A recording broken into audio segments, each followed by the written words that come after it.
My name is Eric, Darlene's husband. What time is the second service next week? 10:30. So if you show up at 11, we're going to put you in the kids ministry, okay? So you will be working with the children next week if you show up late, all right? So anyway, nope, you don't have to do a background check. It's just punishment. No, just kidding. All right, so I'm going to do something different today. Some of you guys know Shoreline's story because you've been here a long time, but some of you are new within this last year. And it's important that you kind of hear some history of how we got here so that you can know really why we're doing the things that we're doing and where we're going. So for those of you who don't know, and let me just say this too, for those that you have heard it, don't check out. Because we need to be reminded of these things on a constant basis. Anyway, so about 17 years ago, we moved back into this area because we were from here, and we wanted to start a brand new church. And when we came with a vision of not just having a new church, but a new kind of church. And we wanted to do a kind of church that wasn't really being done in this area. And the kind of church we wanted to do was a church that was geared for unchurched people. We wanted to create a church that would be irresistible to people who did go to church. And when you think about it, that's kind of stupid. I mean, as far as if you want to be successful, right? You've heard me say this before, and I'll say it again. It's like deciding, hey, let's open a steak restaurant for vegetarians. Probably not going to make a lot of money there, Betty, because it's a challenge. Like in college, I took marketing. I didn't major in marketing because I saw my sister major in marketing. She ended up selling shoes at Foot Locker, and I didn't want to do that. But I loved marketing, and I remember them talking about that it's very difficult in marketing to get somebody to market a product for somebody that's not in that current market. In other words, it's easier to get someone to switch. If, say, you drive a Chevy, you want to switch to a Ford, okay? And they're already involved in that market to get them to switch over. But it's very difficult to market a product to somebody that they currently don't think that they need. And that's a lot like what it's like to create a church for people who don't like church. Creating a church for people who wouldn't want to attend church. In other words, if you think about it, in theory, it looks great. Because why would you want to get into a market that's saturated? I love Shark Tank, and all the time on Shark Tank. Any Shark Tank fans here? On Shark Tank, they'll be like, oh, well, that's a really tough market to get into. You're getting into the perfume market. That's really saturated. And you think about it, why would you want to get into a saturated market? And that's kind of, there were plenty of churches in Destin. There were plenty of good churches in Destin when we started here, okay? But there were still a whole lot of people that wanted nothing to do with church. And that's who we wanted to reach. And that, believe me, there were some difficulties when it comes to that. So we decided as we talked, if we're going to reach people who haven't been reached, then we're going to have to do things that haven't been done. Because what's the definition of insanity? I said this a couple weeks ago. What's the definition of insanity? Doing the same thing over and over and over the same way and expect different results, right? So as a church, we could come here and start a church and just do things the way we used to do and expect different results, but what would that be? That would be insanity. Or we could try some things that have never been done before. And so we've done some things as a church that you might not have ever seen before. Maybe you just moved here and you're like, okay, this church is a little bit different. Maybe you have a church in your area where you came from that's like Shoreline, so you get it. Some things like in 2008, we launched a church in a bar, which was not very common. There's more people doing it now, but in 2008, we launched Church at McGuire's. And for 2 years, we had a service on a Tuesday night upstairs in the bar up there. You could get drinks, you could get food, you could sit there. We had a band, we would speak. And for 2 years, we had averaged attendance over 100 people. And Church at McGuire's was kind of a kickoff for us of doing church in the marketplace. We've done church at AJ's, and then as Darlene said, today we kicked off church at Crab Island that's going to run through the rest of the summer season. And so even before we had this building, our youth used to meet at Fuddpuckers. Were you part of that when they were doing church at Fuddpuckers? Yeah. So it didn't matter. All of these locations, what we tried to do was create environments that unchurched people would want to be at, that was irresistible to unchurched people. And now that we have a building, that God's given us this building, we've been in here for 5 years, we still love living out church in the marketplace because it helps us accomplish our vision. We've talked about our vision last week, which is to revive hearts, restore hope, and then revitalize culture and bring Jesus to front and center of everyday life. Is this mic? Do I need to push it back? Okay, we're good. Keep hearing up. Y'all hear the popping? Is it just me? All right. Anyway, now we're not the only ones doing this. In fact, we're part of a movement that has happened in the church world. We were just pretty much the first ones doing it here. I mean, even 17 years later, there are now other churches in this area, Fort Walton, Destin, Niceville, that you would call a modern, life-giving church that have started on the Emerald Coast. But really, we were part of a movement, and it was a movement that was started in part by this organization that we belong to called ARC. It stands for the Association of Related Churches. And they started in 2001, and their whole goal, their mission, was to start 2,000 churches like Shoreline Church. So we started they started in 2001, we started in 2005, and we were church number 16. So in 4 years, they'd only launched 16 churches. Just this March, we launched our 1,000th church, our 1,000th church. So we're now over 1,000, halfway to that mission. What that means is you might be visiting here, maybe you're not from here, maybe you're here for vacation or whatever, or you might be watching online or even at Crab Island.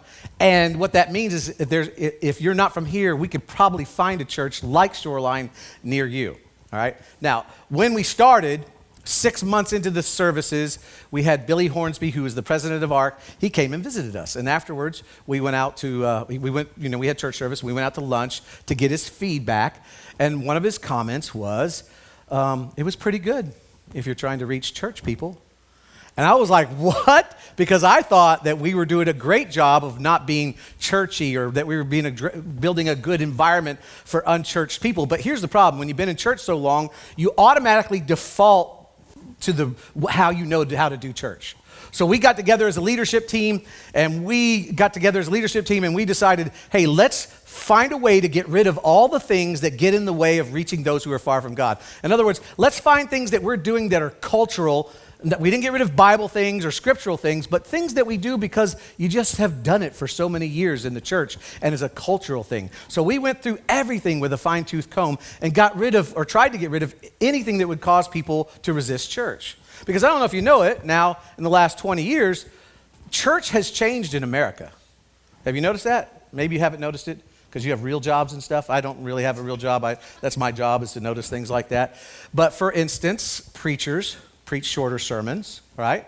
Anybody grow up in the 80s and 90s in church when they preached for over an hour? Come on. I mean, that was a long time. There's also, you might have noticed, less music. When I first got involved in church, we used to do 6 or 7 songs in a service. So you had a service, and listen, those are not bad things. In fact, we used to do church we had Sunday morning church, Sunday evening church, and Wednesday night church. And when you sat under the teaching for that long, I mean, you would get this amount of word or the amount of Bible study that you would get going to Bible college. So it was a good thing. But the problem was that when you tried to invite somebody who did not have a commitment to church or was you would call a churchgoer or church, the commitment to do 2 hours, over 2 hours on a Sunday, it was very difficult to get people to go to church. So some things have changed in churches in the last 20 years. They're about creating those environments, those irresistible environments. Children's ministries don't look the same. I mean, what church do you know that has a slide in the auditorium? I think we're the only one, okay? But you go to the children's ministries. They used to be kind of boring classrooms with the felt. Here's Jesus walking on the water. Now it looks like a Nickelodeon studio. And worship services, they look like concerts. That's why a former nightclub is a great place to have a church, right? Because we got that's what it looks like. In fact, when you get on social media and you see people talking about church, they talk about their church and they put pictures, you hardly ever see pictures of choirs or stained glass, right? Now, those things aren't bad. In fact, those were relevant for that generation. In fact, the reason why we had stained glass was because way back in the early, 1300s, before people could read, that's how they told the gospel stories. When you go to church and you see stained glass, it's always pictures of Jesus feeding the 5,000, Jesus walking on the water, Jesus being crucified. It's all pictures of the gospel. And then the hymns that we sing, they taught theology. But way back in the 1200s and 1300s and 1400s, before everybody could read, that's how they learned theology, by singing hymns.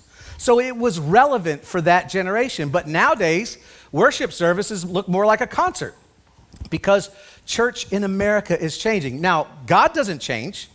God never changes. The truth never changes. Scripture never changes. But how we communicate that can change. In fact, you might say, Shoreline Church is cutting edge, but in 20 years, if we're not changing with culture, not changing the truth, not changing God, but changing how we do things, will be irrelevant as well. Because God will do anything necessary to show his love and relevance anytime to anybody. So even though church is changing, and listen, isn't the best part of church changing, guys? We don't have to wear suit and tie, especially in Florida. I mean, isn't that I'm just thankful for that one. I remember when we used to have to wear a shirt and tie every Sunday. And ladies, you aren't left out. You don't have to wear heels and pantyhose. I mean, you can if you want, but we are giving you permission to say no to the pantyhose, okay? And so the best part, though, is that you can come as you are. And some of you do come as you are. I'm like, wow, they chose to wear that to church. That's interesting.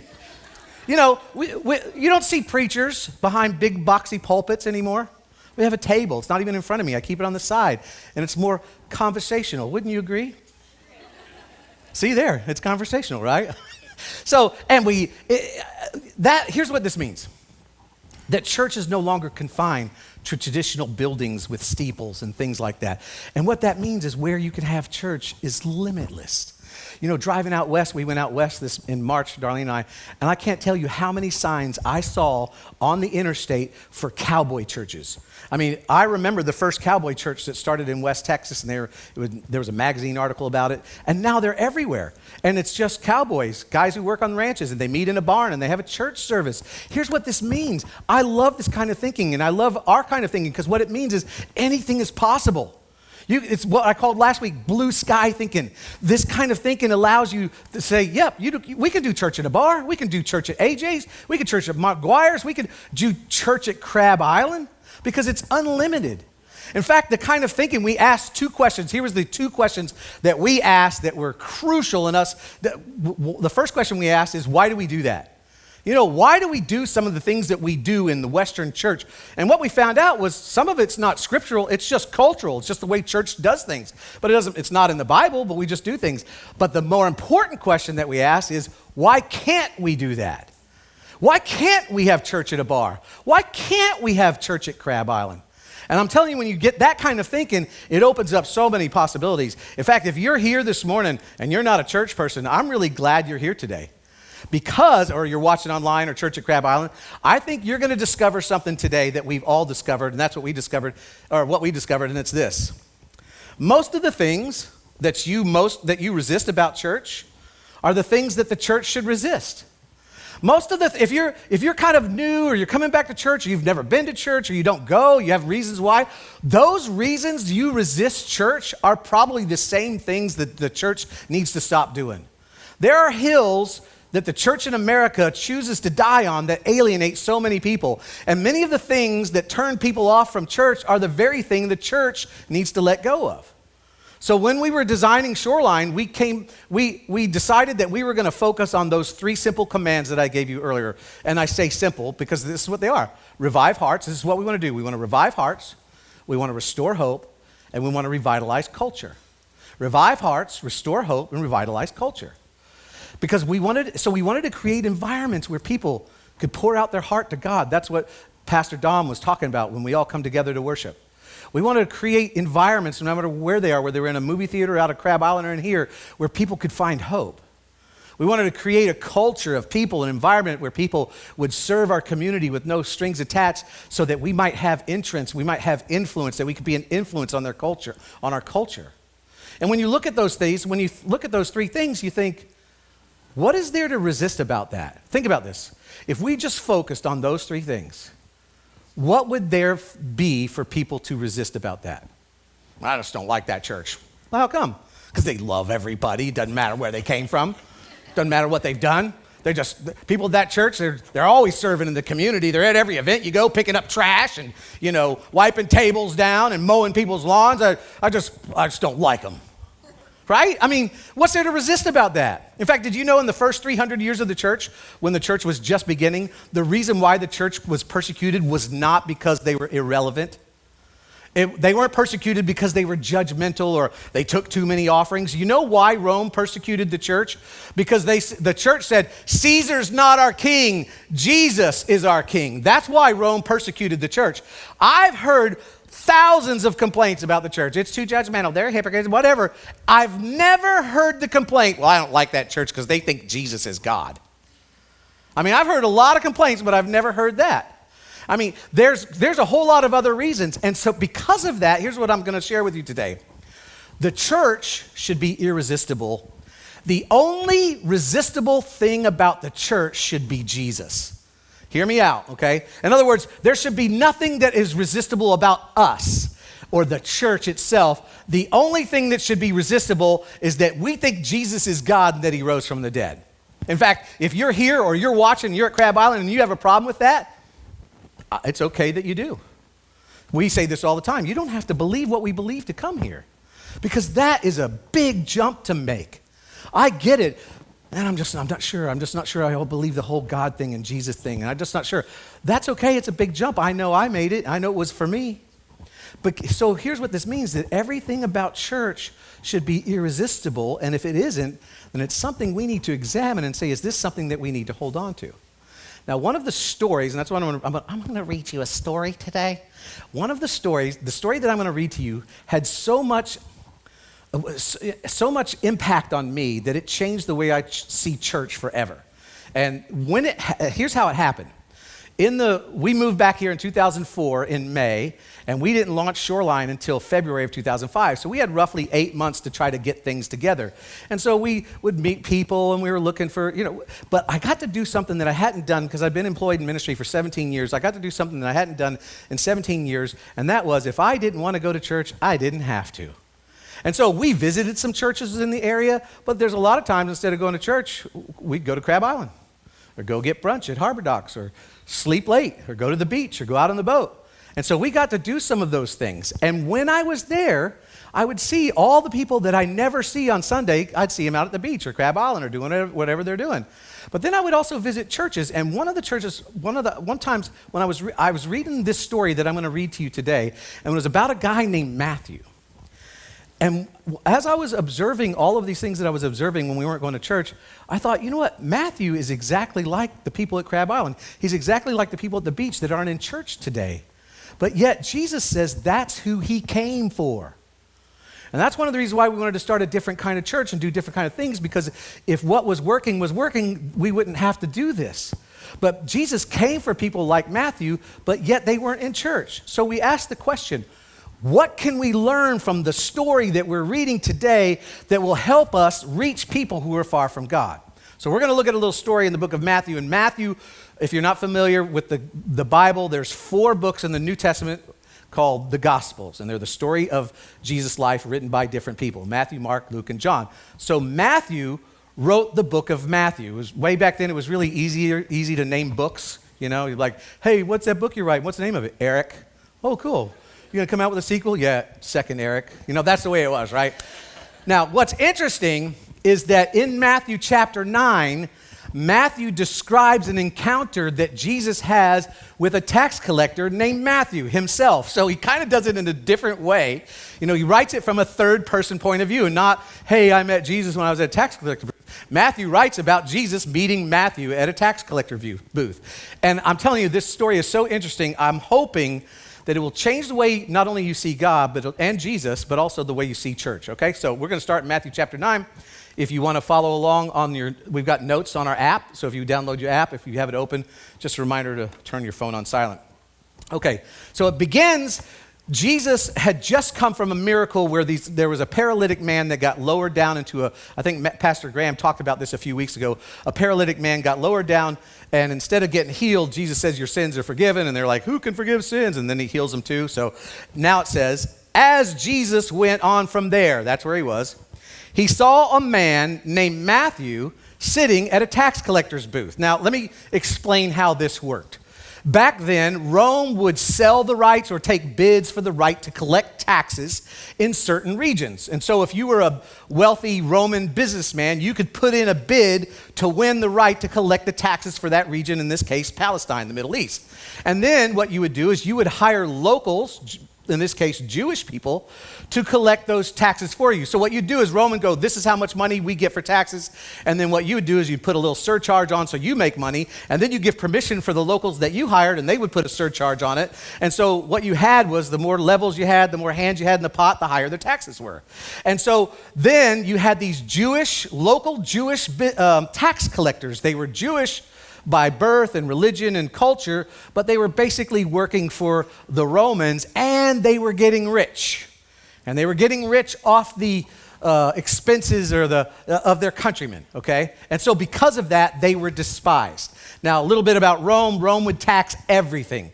They would tax your pay, your bridges, roads, property, imports, exports, wine, cigarettes, bread. You had to pay taxes to be born. You had to pay taxes to get married. You had to pay taxes to die. You had to pay taxes to get a driver's license, to drive your mule. Nothing. We probably can't relate to that, okay?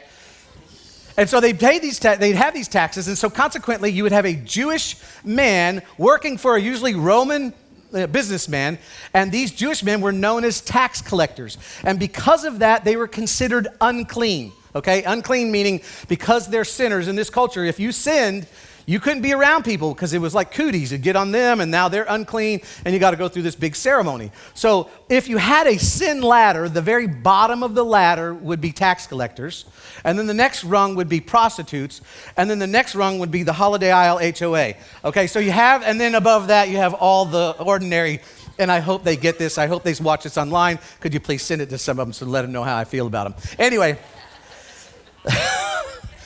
almost any HOA, right, Molly? Okay, you're good. Anybody? No. Anyway, so so you got they're the bottom of the rung. This here's Matthew, okay, and he's a Jewish tax collector, and he's probably at a bridge or a road. He's got Roman soldiers to back him up, and if you come across him, you got to pay taxes to use that bridge or that road, and if you've got goods that you're going to market with, you probably got to pay taxes on that. That's Matthew. So when Jesus encounters Matthew, this is who he encounters. I mean, he's the bottom of the rung. He's despised on the social ladder. He's bad. He knows he's bad. You know, one of those guys go like, I know I'm going to hell, so I'm going to party here now. You know, it's like that, all right? And so Jesus walks up. The disciples are probably murmuring about, here we go, another tax collector, all right? And then Jesus says something that had to have shocked the disciples. Here's what he said. So they get to the tax collector booth, and Jesus says, follow me, he told him. And Matthew got up and followed him. Now, just imagine the disciples. You know, Peter's probably like, no, you can't invite this guy to hang out with us. I mean, what are you doing? And John's like, did he just invite him?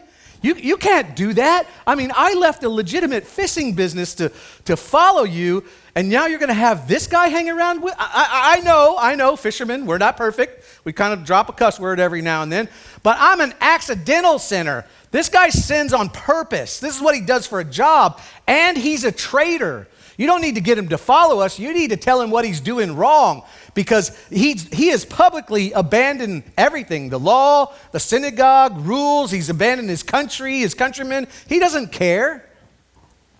And Jesus, it doesn't matter to Jesus.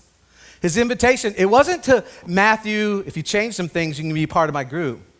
Matthew, if you just stop doing those things, you can follow me. Matthew, if you just become a better person, you can follow me. It wasn't that at all. It was, Matthew, why don't you slide back from that table, stand up, and follow me?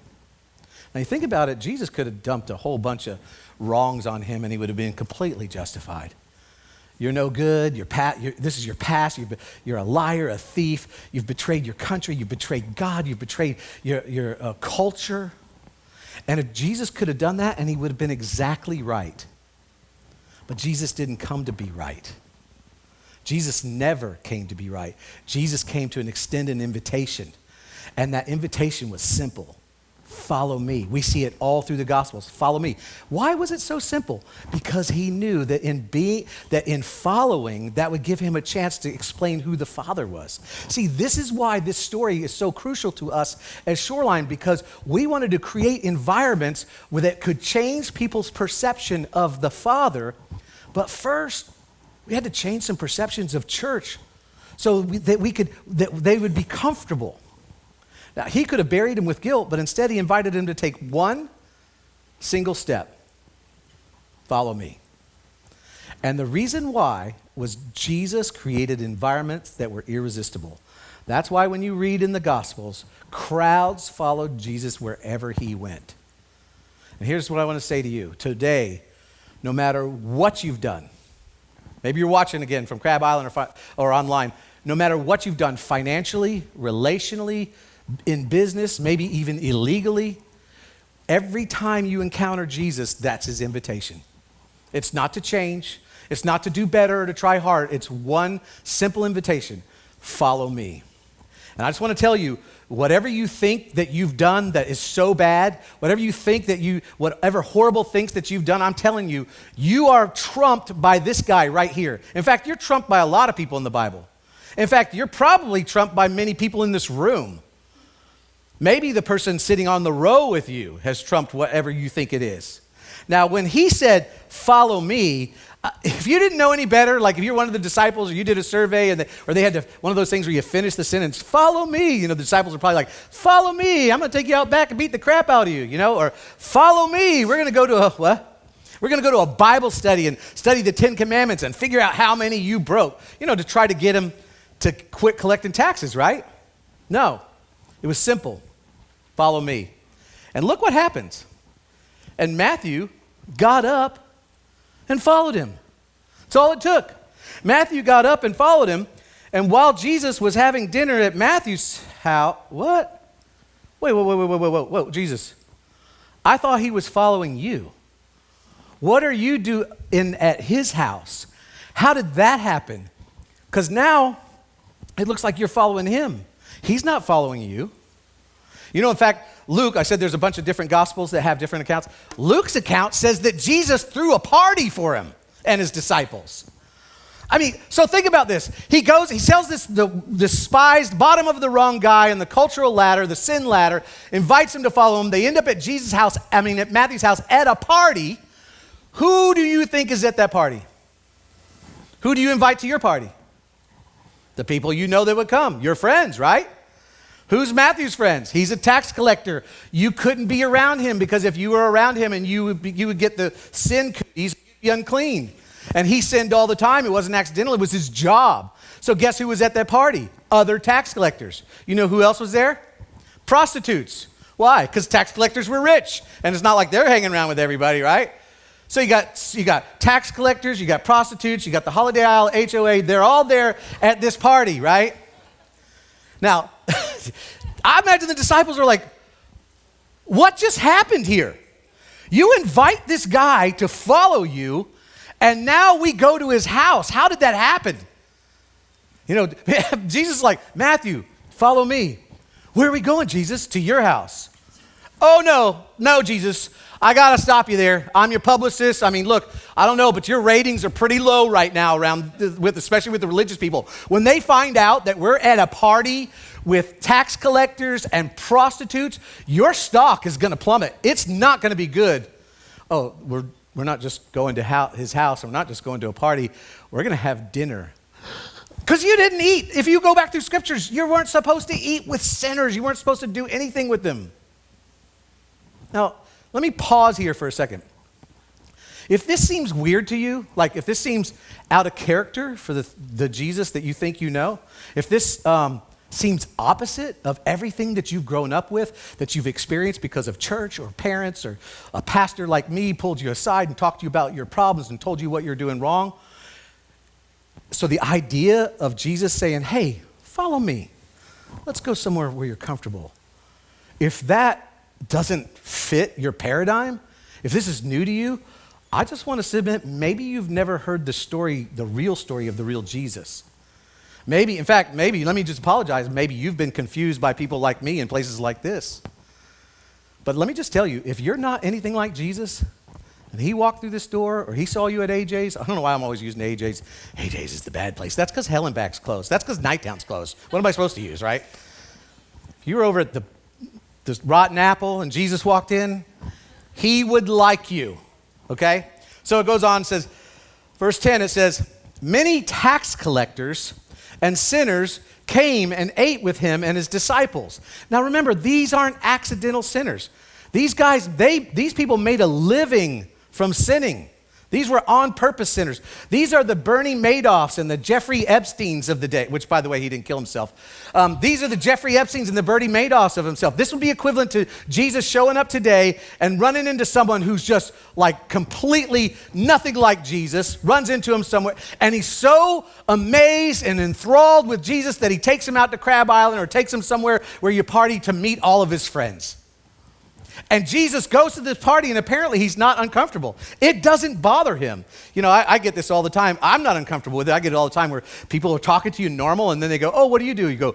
They go, I'm a pastor. And they go, oh, praise Jesus. Yeah. Wait, you were just dropping the F-bomb. They go, oh, or they drop it, and they go, oh, I'm sorry. I'm like, dude, you don't even have any idea, right? I'm fine with it, right? But why? Jesus liked being around people who were nothing like him. But the cool thing is that the people who are nothing like him like to be around him. And that's because Jesus created an environment that was irresistible. Again, let me just say this. If hearing the name of Jesus or hearing me say this kind of like hearing the name of Jesus turns you off, I just want to say, I don't think you know the right Jesus. With all due respect, I don't think you know the right Jesus. If someone taught you that Jesus wouldn't like a person like you, I just have to say that's not true, because there's no way that you can read this story and think that Jesus wouldn't like you. In fact, the way I see it, if you're not a good person, he would probably rather hang out with you than with me, which is kind of a big deal because Jesus likes to hang out with me.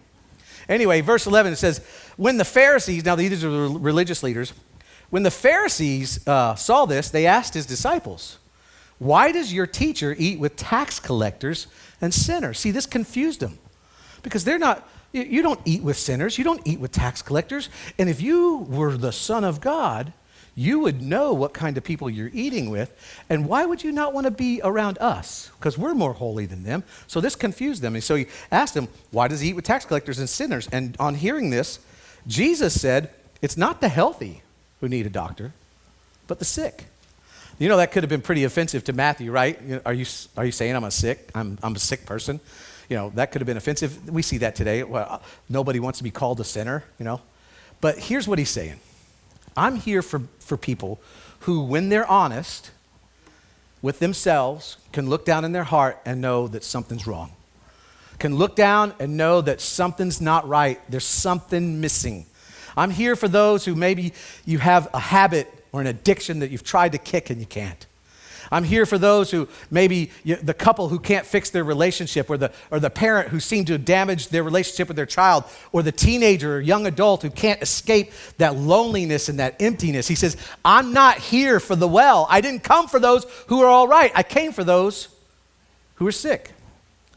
And then, this is a great statement. When you read it in context, he says, but go and learn what this means. You know that this had to have enraged these were the most educated, the Pharisees were the most educated people in this culture. So when Jesus goes, have you not read? They go, of course we've read, we've memorized it. But he says, go and read, go and learn, not just read, but go and learn what this means. I desire mercy, not sacrifice. In other words, here's what he's saying to them. I'm more into redemption. I'm more into rescue, which is mercy, than I am into rules, which is sacrifice. And then he says it again in a different way, for I have not come to call the righteous, but sinners. So Jesus did it then, and he does it now, and he extends a simple invitation to everyone he encounters. And it's not to get better, it's not to try harder, it's not to do better. It is a simple invitation that says, if you could ever look down in your heart and be honest with yourself and admit, you know what, there's something missing, I'm just not right. Jesus says, I'm offering you a simple invitation. Follow me. Now, this is why this story was so impacting to us as a church. And as Darlene said, we're closing out this series called I Can See Clearly Now. And it's a vision series. We do this throughout the year. Every few months we'll talk about something like this. And here's the thing about vision. When you talk about vision, you don't just talk about, hey, here's where we're going to go here. You have to talk about how we're going to get there. So much of vision has to do with why we do what we do. Because we have so many new people attending the church, and Shoreline might be different than the church that you attended, we have to talk about this, because when you understand why we do what we do makes more sense. So as we move into this new season, we got Memorial Day weekend, which everybody's pattern changes there. Kids are out. Anybody out of school? Any students out of school? You're working for the summer. The tourists are here. The traffic's worse. Everything changes. And so as we move into this new season, where we're kicking off church at Crab Island. This week we got church at Grub Club coming. We've got all of these initiatives. We want to continue to create those irresistible environments where people can receive this invitation. And so we're going to do whatever we can to reach people who are far from God. I've heard it said this way. I think Pastor Graham said it. We're going to do everything that we can short of sinning to reach people who are far from God. I might consider sinning, but Graham says, no, we're not going to do that. Anyway, so whatever environment that is, when we had the movie theater, we tried to create the best irresistible environment we could. When we got into this former nightclub, we did our best to create an irresistible environment. We think we've done a pretty good job because 3 high schools held their proms here this year. And so we're into that. And if it's down on the dock at AJ's, if it's at Crab Island, whatever it is, we are going to create irresistible environments where it's easy to invite people to follow Jesus. And one day when I'm gone, and I'm no longer the pastor, I believe this church will continue to carry on of creating irresistible environments. Now, it might look different than when I was a pastor because, again, God never changes, Scripture doesn't change, the truth changes, but the tools we use might change. And we're going to continue to create irresistible environments where we can invite the Matthews out there, because there are Matthews in this town that need that irresistible, they need that simple invitation. And I know because I was one, and so are you. So I'm going to close out. I want to tell you the part that you can play. 3 simple things that you can do to play your part. And the first one is I need for you to issue invitations. As we move into Shoreline Summer, and we're doing things down at Crab Island, doing things at AJ's, doing things down on the feeding people down on the boardwalk, I need you to extend invitations, because by inviting, that ensures that you continue to see our church through the lens of those who are disconnected. Now, here's my guarantee, okay? If you invite people, I'm going to guarantee you this. We don't want anyone to feel like an outsider, so we will use everyday language because we believe God's message is challenging but not confusing. We believe God's message is challenging. It should stretch you. It should challenge you no matter where you are, but it's not confusing. And so my guarantee is that when you invite and you bring someone here, we are going to do our best to present the message of Jesus. In fact, let me just say this. You cannot fully appreciate the vision that I'm talking about here until you see a service that we do through the eyes and ears of someone who is unchurched. Then you'll go, I get it. And if you quit inviting, over time, what happens is we will slowly become insider focused. Here's what I mean by that. If you quit inviting, the voices that we hear are people that have been here all the time, the people that give the money. And if we don't, that's why we have to do this all the time. We have to be a talk like this and be intentional, because we will slowly drift towards focusing on the insiders, the people that are here, and making them happy. And so we have to talk about this. And when you invite people, that helps us keep that aligned. All right? And so here's the thing, and we've always talked about this since the very beginning, investing and inviting. You invest in the relationships of the people that you love by inviting them, and we will partner with you and take responsibility for starting the conversation with them in terms of their relationship with God and their belief system, because that's the most difficult part, isn't it? How many of you like to talk to people about Jesus? You go up to the bar and go, hey, I'd like to buy your next shot. And can I talk to you about Jesus? Right? Tell you what, we'll partner with you. You just invest in their relationship. You love on them, invite them. We'll take the responsibility for getting that conversation started, so when you go to lunch, you can go, what'd you think? Well, I love that church. Here's my question. All right? So here's number 2. Number 2 is find your place. All right? And here's what I mean by that. The message that we're talking about starts in the parking lot. And we all have a part to play in this message. Let me make this perfectly clear. The message is not just what I'm doing up here. What I talk about here has to be, what we speak about up here has to be lived out every single day. So that means that the message of what we're talking about starts in the parking lot. And the people in the lobby greeting people, that's the message. The people working in our children, that's the message in the children's ministry. The production and the worship team, that's the message. Serving our community like we did last week with no strings attached. That's the message. Those little cross equals love decals that are on the back of our cars. That's the message. So the message, we all have a part to play in the message. It's not just what's up here. And so you've got to find your place and say, what part of it do I have to play? And lastly, it's very simple. Probably the hardest thing to do, though, especially if you live on Holiday Isle, is love people. If we're going to create irresistible environments where we can keep on loving people, because that's, and the way Jesus loved you. Remember his last command? Love others the way I've loved you. So keep loving God and make sure you're loving people. That's why Jesus was irresistible, because people felt love in his presence, and it didn't, what they did for a living or what kind of person they were, it was not taken into account.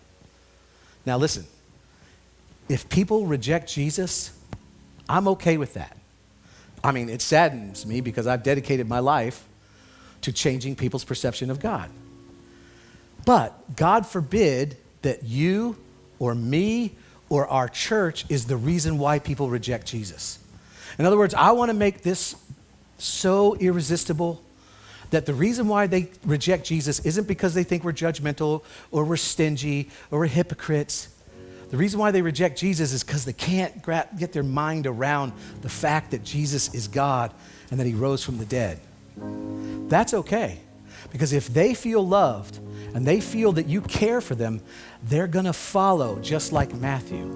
And somewhere along the way, Matthew came to the conclusion that Jesus is who he said he is. And when we do that, people will come to that same conclusion. So, as we move into a new season, here's my challenge for you. Would you be willing to partner with Shoreline Church as we partner with Jesus to create these irresistible environments and then extend invitations to people from all walks of life to do exactly what Matthew did? Slide back from your table, stand up, and follow Jesus. And you can do it just the way you are. Let's pray.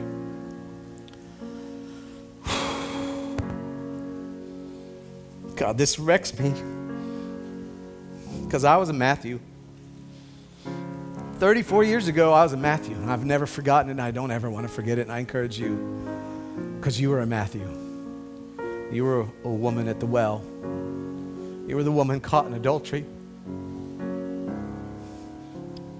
And God, you extended a simple invitation just to follow you, and somewhere along the way, many of us believed that you are who you are. And God, we want to do the same thing. We want to create an irresistible environment for people to be around Jesus, people that are nothing like him, people that haven't met the real Jesus, the right Jesus. God, forgive us if we've portrayed any other Jesus in this one.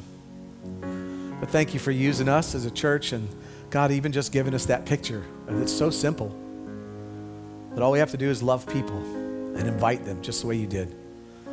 God, we're so grateful that that's our call.